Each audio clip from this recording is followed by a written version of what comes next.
तो इससे बचने की ज़रूरत है और किस प्रकार से रोकथाम आप कर सकते हैं, कुछ तथ्यों को हम आपको बताते हैं। संक्रमण से बचाव के तरीके की अगर बात की जाए तो संक्रमित व्यक्ति से संपर्क से बचने की ज़रूरत है। कोई व्यक्ति अगर संक्रमित है कोरोना वायरस से तो उससे दूर रहने की ज़रूरत है। नियमित रूप से हाथ धोते रहे, यानी कि साफ-सफाई का विशेष तौर पे ख़्याल रखने की ज़रूरत है, जिसमें हाथ को लगातार धोते रहने की ज़रूरत है। ये अपने आप में महत्वपूर्ण तरीके हैं। बिना हाथ धोए अपनी आँख, मुँह और नाक को ना छुएँ। अगर आपको लगता है कि आप ऐसी जगहों पे हैं जहाँ संक्रमण हो सकता है तो अपने गंदे हाथों से अपने ही आंख, नाक, कान को ना छुएं। संक्रमित सामग्री के संपर्क से भी बचने की जरूरत है। अगर आपको इस तथ्य की जानकारी है कि कोई व्यक्ति संक्रमित है या कोई वस्तु संक्रमित है तो उससे बचने की जरूरत है। जानवरों को भी छूने के बाद हाथ जरूर धोएं, क्योंकि जानवरों के माध्यम से भी इसके वायरस के फैलने की संभावना हो सकती है। सार्वजनिक स्थानों पर मास्क पहने, क्योंकि सार्वजनिक स्थानों पर अगर कोई संक्रमित व्यक्ति होगा तो उसका ये प्रसार का एक तरीका हो सकता है, और मास्क जो है कहीं ना कहीं उससे पहनने की जरूरत होती है। लोगों से हाथ मिलाने से बचना चाहिए। अगर आप किसी से अभिवादन कर रहे हैं तो नमस्ते करना बेहतर होगा बनस्पत इसके कि आप उससे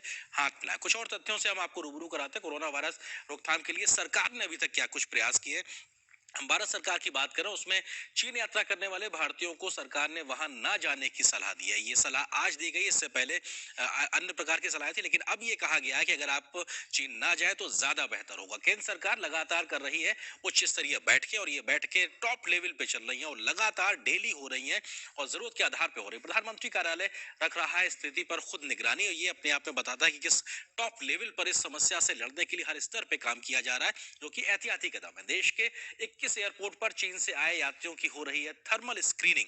थर्मल स्क्रीनिंग से किसी भी व्यक्ति के अंदर अगर बुखार है, इस प्रकार के सिम्टम्स है, तो वो पता लग जाता है। तो वहीं 35,000 से ज्यादा यात्रियों की अब तक हो चुकी है स्क्रीनिंग।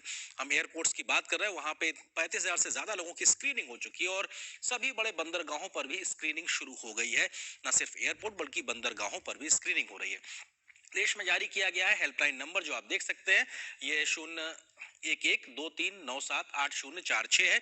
कोई भी व्यक्ति इस संबंध में कोई जानकारी चाहता है कोरोना वायरस के बारे में तो इस हेल्पलाइन नंबर से वो संपर्क कर सकता है। तो वहीं बीजिंग दूतावास में भी 24 घंटे की 3 हेल्पलाइन नंबरों की शुरुआत की गई है, और पहले ये 2 हेल्पलाइन थी और ये 3 हेल्पलाइन हो गई। आप ये नंबर देख सकते हैं। अगर आपको जरूरत महसूस होती है तो आप इन नंबरों पर बीजिंग में फोन करके जानकारी ले सकते हैं। अगर आपको कोई परिचित वहां है तो उस बारे में भी जानकारी ले सकते हैं। तो वहीं चीन के वुहान से भारतीय नागरिकों के निकासी के प्रयास लगातार जारी हैं। वहां पर भारत के विमान भेजने के लिए सरकार ने औपचारिक तौर पे चीन से इस बात का निवेदन किया है। तो वहीं चीन के कुछ शहरों के लिए कुछ भारतीय विमान सेवाओं को भी रोक दिया गया। ये फैसला आज देखने को मिला है कि अगर प्रभावित इलाके हैं, संक्रमित इलाके हैं, तो वहां पर विमान सेवाओं को आने जाने के लिए कुछ प्रतिबंधित भी किया गया है। वहीं भारत ने नेपाल और बांग्लादेश की सीमा पर स्क्रीनिंग की व्यवस्था की है, क्योंकि कई जगह पे नेपाल के साथ में हमारे खुले बॉर्डर हैं, तो वहीं बांग्लादेश से भी आवागमन रहता है पोस्ट के माध्यम से, तो वहां पे स्क्रीनिंग की व्यवस्था है। केंद्र सरकार ने राज्य सरकारों को पर्याप्त मदद दी है, क्योंकि राज्य भी अपने स्तर पर किसी प्रकार की कमी ना महसूस करे, ये कोशिश भी केंद्र लगातार कर रहा है। तो वहीं बांग्लादेश और नेपाल से लगती सीमा से वाले जो राज्य हैं उन पर विशेष सतर्कता की जा रही है कि कहीं इस इलाके से ये वायरस भारत की सीमा में ना पहुंचे। दिल्ली के एम्स, आरएमएल जैसे कई अस्पतालों में बनाए गए आइसोलेशन वार्ड। अगर कोई मरीज अगर इस प्रकार के लक्षण को देखते हुए पाया जाता है तो उसके लिए आइसोलेशन वार्ड बनाए गए हैं। पुणे की प्रयोगशाला के अलावा 4 अन्य शहरों में भी अब लैब बना दी गई। पहले सिर्फ एक लैब थी पुणे में जहां पे ये टेस्ट हो सकता था, अब 4 अन्य जगहों पर भी ये बना दिए गए। अभी तक भारत में नहीं मिला है कोरोना वायरस का कोई भी मामला, ये अपने आप में अच्छी खबर है। ये अभी तक कोई इस प्रकार का मामला नहीं मिला है। कुछ सवाल है वो भी आपको बता देते हैं। एक सवाल एक सामान्य तौर पर पूछा जा रहा है, क्या सबको कोरोना वायरस टेस्ट कराने की जरूरत है? नहीं।